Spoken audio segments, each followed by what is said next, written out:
Pensad, por ejemplo, cuando una persona hace una carrera universitaria que es muy difícil, se le da mucho mérito. Si hace una carrera universitaria que es muy fácil, se le quita mérito. No preguntamos tanto cuánto has aprendido en la carrera, cuánto te ha ayudado a desarrollarte como persona, cuánto puedes aportar a la sociedad con esa carrera, sino si es muy difícil, el mérito ya está. Y si es muy fácil, ya no tiene tanto mérito. Pensad, por ejemplo, también cuando el trabajo que nos cuesta dar un valor económico, y luego hablaré del tema de la economía específicamente, el trabajo que nos cuesta dar un valor económico a algo que hemos conseguido hacer sin esfuerzo. O sea, si no me ha conllevado esfuerzo, tengo la sensación de que no merezco cobrar por ello. Si una persona, por ejemplo, pinta un cuadro, y un cuadro súper chulo, y llega alguien y le dice, te lo compro, y dice, no, no te lo voy a vender, lo hago porque me gusta. O sea, me sentiría mal de cobrar por ello porque no me ha conllevado ningún esfuerzo, y tengo la sensación de que no merezco dinero por ello. Pensad también, por ejemplo, cuando hablamos de algo serio, refiriéndonos a algo bien hecho, una investigación seria, un profesor serio, un médico serio, como diciendo un buen médico, una buena investigación, como si para que algo estuviese bien hecho hubiese que separarlo de lo lúdico. Cuando realmente yo creo que es al revés. Cuanto más disfruto con lo que hago, es cuando mejor lo hago. Pero curiosamente en nuestra cultura tenemos invertido eso y ya habría que analizar de dónde viene esto. Hay quien dice que puede venir de la cultura judeocristiana, que puede venir del capitalismo, que puede venir de lo que sea. El origen no me meto tanto, pero sí en el análisis. Sobre todo en el análisis emocional, es lo que me interesa. Entramos ahora en un punto importante de la teoría, que es el de la educación. Como antes estaba ya hablando de la educación, porque al final, claro, acabamos llegando siempre, cuando nos planteamos la sociedad en la que vivimos, acabamos tocando el tema de la educación. La educación, cómo está planteada en nuestra cultura y cómo debería estar planteada, dado la teoría que yo defiendo. Desde mi punto de vista, todas las personas nacemos con motivaciones, todos nacemos con un motor natural de movimiento. Entonces la educación debería ser un espacio en el que enseñemos a los niños y niñas a conocer, apreciar y cuidar su motor natural de movimiento. De la misma manera que hay que enseñarles a conocer su cuerpo como algo natural de ellos, hay que enseñarles a conocer, apreciar y cuidar sus propias motivaciones. Pero, ¿qué es la educación en nuestra cultura, en la cultura del esfuerzo? Se parece más bien a domesticación. Se parece más a domesticación porque el primer día de clase se les dice, dejad vuestras motivaciones en la puerta. Agua, por favor, un alma caritativa. El profesor de esta persona.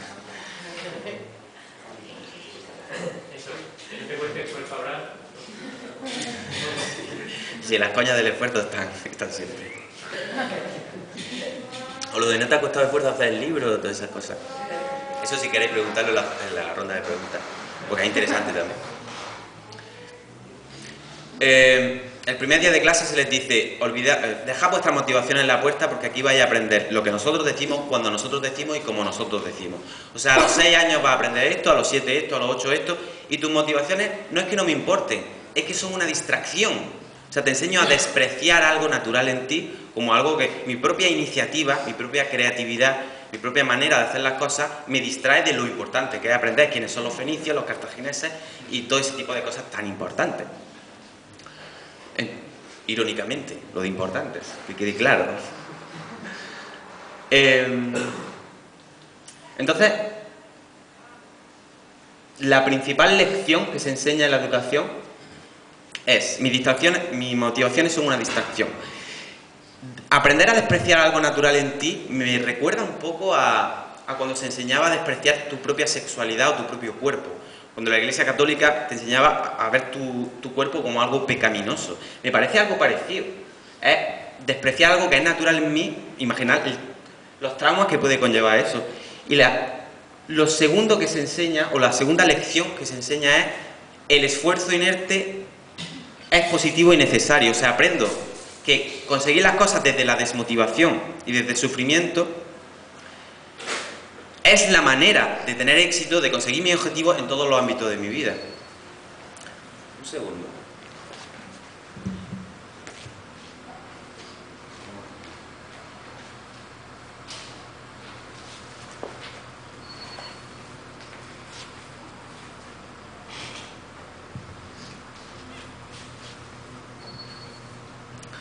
Entonces, ¿cuáles son las consecuencias?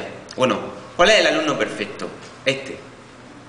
Obediente, poco crítico, sabe bien memorizar y o bien está motivado por la materia que se imparte, lo cual es muy poco común porque es muy difícil que a todos los niños y niñas a la misma edad les interese lo mismo o sus motivaciones estén en el mismo punto, es muy difícil. O bien sabe sufrir o aguantar un estado prolongado de desmotivación, o sea, el que más sabe sufrir es el más premiado. Y luego ocurre algo que me parece curioso, que es el paradójico y habitual caso del profesor sorprendido, pedagogos, grandes expertos de la educación, que dicen: los chavales están amuermados, no muestran interés por nada. O sea, es como, no lo entiendo, están todos desmotivados, están como, les da igual todo, no se interesan por nada. Claro, le has enseñado a inhibir sus propias motivaciones, su propia manera de hacer las cosas, y ahora te extrañas de que no muestran interés en lo que tú quieres que muestren interés. Es no comprender la naturaleza humana desde mi punto de vista. La siguiente frase que voy a poner estaba en un blog de notas mío de cuando yo tenía 8 años y la descubrí el verano pasado. ¿Qué es? Su hijo tiene capacidades y se nota que es inteligente, pero muestra interés solo en lo que le interesa. Es buenísimo.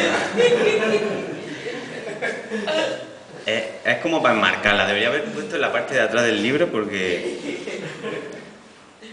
O sea, me parece maravilloso lo bien que plasma la contradicción de la educación.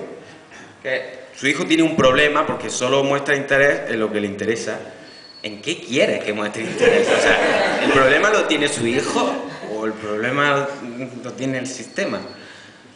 Entonces, a mí me da... O sea, si veis el proceso de una persona, de un niño o una niña, desde primero de la ESO a segundo de bachillerato, cómo en primero de la ESO está toda esa espontaneidad.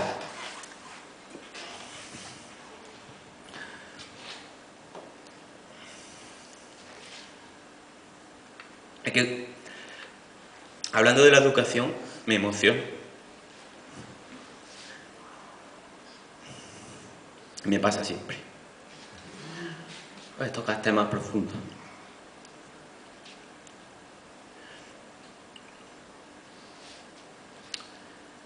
El proceso de...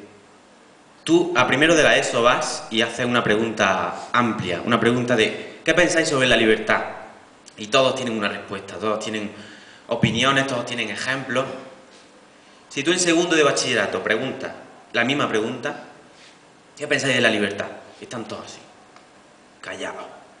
Y no se atreven a decir lo que... Y tú dices, esto no entra para el examen, esto no es... ¿Qué pensáis? Quiero saber lo que pensáis. O sea, llevo tantos años olvidándome de mi opinión, de mi propia iniciativa, de que yo he aprendido a esforzarme y a memorizar y a hacer lo que me piden. Me pide ahora mi opinión. Entonces me da mucha pena ver ese proceso de...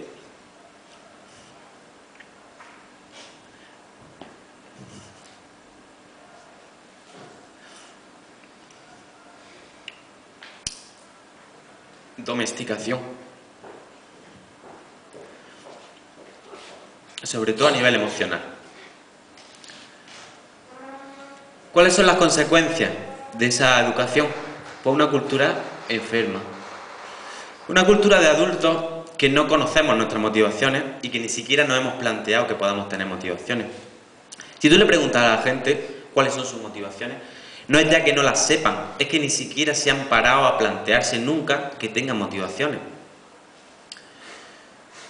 O sea, ¿cómo puede ser que en todo un sistema educativo, ningún profesor, ninguna asignatura, ninguna clase, nadie se haya parado a preguntarte qué te gusta, cuáles son tus motivaciones en ningún ámbito de tu vida? Todo lo contrario, me han enseñado a alejarme de eso porque eso me distrae. Entonces, si alguien se plantease esta cuestión, ¿por qué no plantear una educación en la que les preguntamos a ellos qué queréis aprender? Vamos a empezar el primer día de clase diciendo, oye, ¿qué os gustaría aprender? Y desarrollar la educación desde ahí, desde sus motivaciones. Ante esta posibilidad, la mayoría de la gente te va a decir que eso es una locura. Que es una locura preguntarles qué quieren aprender porque...